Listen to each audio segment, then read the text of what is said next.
ओम नमः शिवाय, जय महाकाल। दोस्तों, हम सब जानते हैं कि बैसाख का बहुत ही पवित्र महीना चल रहा है और आने वाली 8 मई को बैसाख महीने की अमावस्या तिथि पड़ रही है। इस वीडियो में मैं आपको पूज्य गुरुजी द्वारा कथा में बताए गए अमावस्या के 4 बहुत ही आसान से उपाय बताऊंगा। इसलिए सभी उपाय सही से और पूरे समझने के लिए वीडियो को एंड तक जरूर देखें।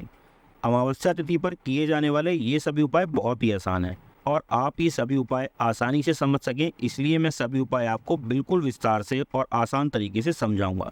बस आपको ध्यान से सुनते जाना है और समझते जाना है। बहुत ही इंपॉर्टेंट वीडियो है, इसलिए जल्दी से जाके इस वीडियो को लाइक कर दीजिए और बेल नोटिफिकेशन को प्रेस करके वापस आ जाइए। और अगर आप पहली बार हमारी वीडियो देख रहे हैं तो प्लीज़ हमारे चैनल द बेलपत्र को सब्सक्राइब जरूर करें। देखो, अगर आपके ऊपर कर्ज बहुत हो गया है या फिर आपके मन में कोई इच्छा है जिसे महादेव ने अभी तक पूरा नहीं किया है, तो आप इस अमावस्या पर चावल और लौंग का एक बहुत ही सुंदर सा उपाय कर सकते हैं। बहुत ही छोटा सा उपाय है, आइए समझते हैं। तो जैसा कि आप स्क्रीन पर देख रहे हैं, बहुत सारे चावल के दाने, लेकिन आपको इतने सारे चावल के दाने नहीं लेने हैं। आपको बस 2 चावल के दाने लेने हैं। बस इतना ध्यान रखना है कि आप जो चावल के दाने लेंगे वो कहीं से भी टूटे हुए नहीं होने चाहिए। आपको बिल्कुल साबुत चावल के दाने लेने हैं। अब चावल के अलावा आपको लेने हैं 2 लौंग। आपको ऐसी लौंग लेनी है जो खंडित ना हो, मतलब आपको ऐसी लौंग लेनी है जिसमें फूल बना हुआ हो। अब आपको एक तांबे का कलश लेना है और उसमें अपने घर का शुद्ध साफ जल भर लेना है। अब आपने जो 2 चावल के दाने लिए हैं, वो दोनों चावल के दाने आपको इसी कलश में डाल देने हैं। ध्यान रखना है कि आपको लौंग इस कलश में नहीं डालनी है, सिर्फ चावल के दाने डालने हैं। अब ये सभी सामान लेकर अमावस्या वाले दिन प्रदोष काल में आपको जाना है वट वृक्ष यानी बरगद के पेड़ के नीचे। अब आपके पास जो 2 लोग हैं, उन्हें बटकेश्वर महादेव का स्मरण करके इसी बरगद के पेड़ के नीचे आपको रख देना है। एक बार आपको फिर से बता देता हूँ कि जब आप लौंग पेड़ के नीचे रखेंगे तो आपको महादेव के बटकेश्वर महादेव का स्मरण करना है और फिर लौंग के जोड़े को पेड़ के नीचे रख देना है। अब आपको जो कर्ज की समस्या है उसे महादेव से कहते हुए आपके पास जो कलश का जल है उसमें से आधा जल आपको इन्हीं लौंग पर चढ़ा देना है। ध्यान रखना है कि आपको कलश का सारा जल यहाँ नहीं चढ़ाना है। अब आपको जाना है महादेव के शिवलिंग के पास। अगर आपको मंदिर में जाना है तो आप मंदिर जा सकते हो, या अगर आपके घर में शिवलिंग है तो आप इस बचे हुए जल को लेकर अपने घर पर वापस आ जाइए। अब आपके पास जो आधा कलश जल बचा हुआ है उसे कुंडकेश्वर महादेव का स्मरण करके आपको शिवलिंग पर समर्पित कर देना है। जब आप बरगद के पेड़ के नीचे 2 लौंग चढ़ाकर जल चढ़ाएंगे तो आपको बटकेश्वर महादेव का स्मरण करना है, और जब शिवलिंग पर जल चढ़ाओगे तो आपको कुंडकेश्वर महादेव का नाम लेकर जल चढ़ाना है। अमावस्या तिथि पर जो व्यक्ति इस उपाय को कर लेता है उसकी कर्ज वाली सारी समस्याएं समाप्त हो जाती हैं, और अगर कोई इच्छा मन में है तो उसे भी महादेव जरूर पूरा करते हैं। चलिए अब समझते हैं अपने दूसरे उपाय के बारे में।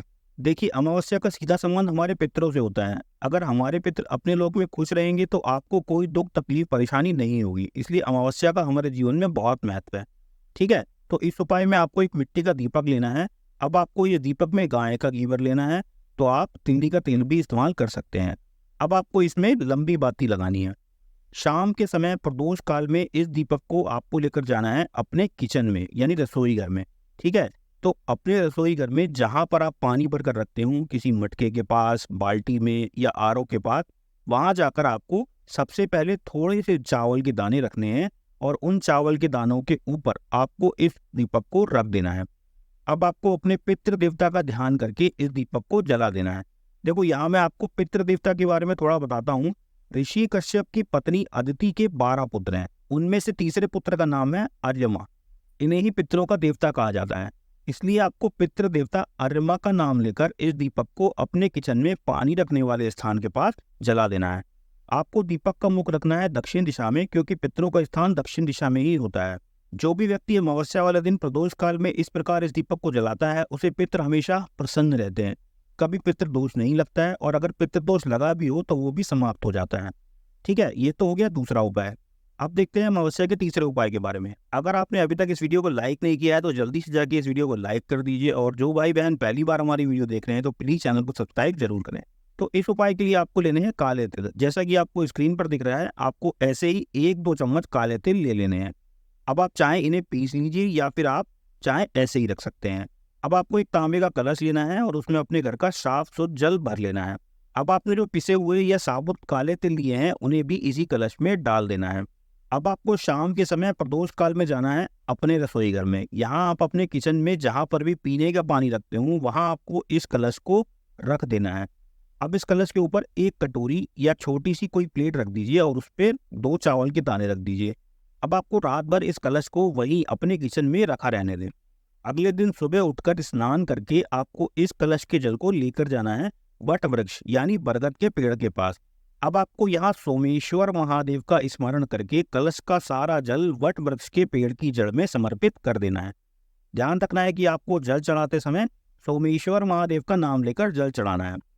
अब आपके पास 2 चावल के दाने बचे हैं, उन्हें लेकर आपको जाना है महादेव के मंदिर में और उन 2 चावल के दानों को महादेव के शिवलिंग पर अपनी कामना कहकर, जो भी आपकी तकलीफ है उसे कहकर, ये दोनों चावल के दाने आपको शिवलिंग पर समर्पित कर देना है।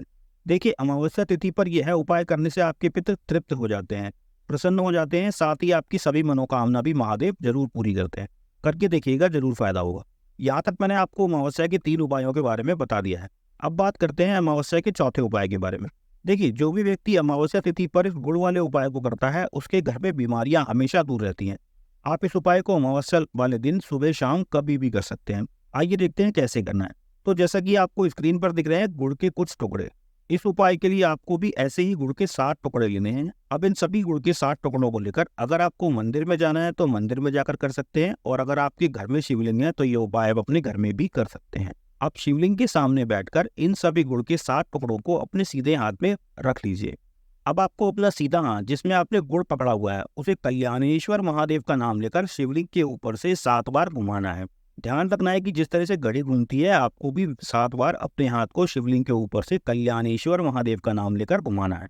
विशेष ध्यान रखना है कि आपको गुड़ को शिवलिंग पर चढ़ाना नहीं है और मंदिर में कहीं पर भी नहीं रखना है।